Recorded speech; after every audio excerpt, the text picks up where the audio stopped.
যে আগুনে পুড়ে মারা যায় সে শাহিদ ফি সাবিলিল্লাহ। কথা শুনেছি হসপিটালের বার্ন ইউনিটে এখন অনেকে মৃত্যুর সাথে পাঞ্জা লড়ছে। কি কঠিন অবস্থা, কি ভয়ঙ্কর অবস্থা। শুনবেন যে এদের মধ্যে থেকেও 10-20 জন নাই, যারাই এই দুর্ঘটনায় ইন্তেকাল করলো, আল্লাহ তুমি তাদেরকে মাফ করে দাও। তাদের পরিবার বর্গকে ধৈর্য ধারণ করার তৌফিক দান করো। তাদের সবাইকে শাহিদ হিসেবে তুমি কবুল করো। যে আগুনে পুড়ে মারা যায় সে শাহিদ ফি সাবিলিল্লাহ। কথা শুনেছি হসপিটালের বার্ন ইউনিটে এখন অনেকে মৃত্যুর সাথে পাঞ্জা লড়ছে।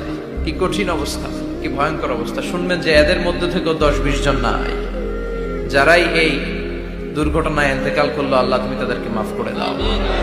তাদের পরিবার বর্গকে ধৈর্য ধারণ করার তৌফিক দান করো। তাদের সবাইকে শাহিদ হিসেবে তুমি কবুল করো। যে আগুনে পুড়ে মারা যায় সে শাহিদ ফি সাবিলিল্লাহ। কথা শুনেছি হসপিটালের বার্ন ইউনিটে এখন অনেকে মৃত্যুর সাথে পাঞ্জা লড়ছে। কি কঠিন অবস্থা, কি ভয়ঙ্কর অবস্থা। শুনবেন যে এদের মধ্যে থেকেও 10-20 জন নাই, যারাই এই দুর্ঘটনায় ইন্তেকাল করলো, আল্লাহ তুমি তাদেরকে মাফ করে দাও। তাদের পরিবার বর্গকে ধৈর্য ধারণ করার তৌফিক দান করো। তাদের সবাইকে শাহিদ হিসেবে তুমি কবুল করো। যে আগুনে পুড়ে মারা যায় সে শাহিদ ফি সাবিলিল্লাহ। কথা শুনেছি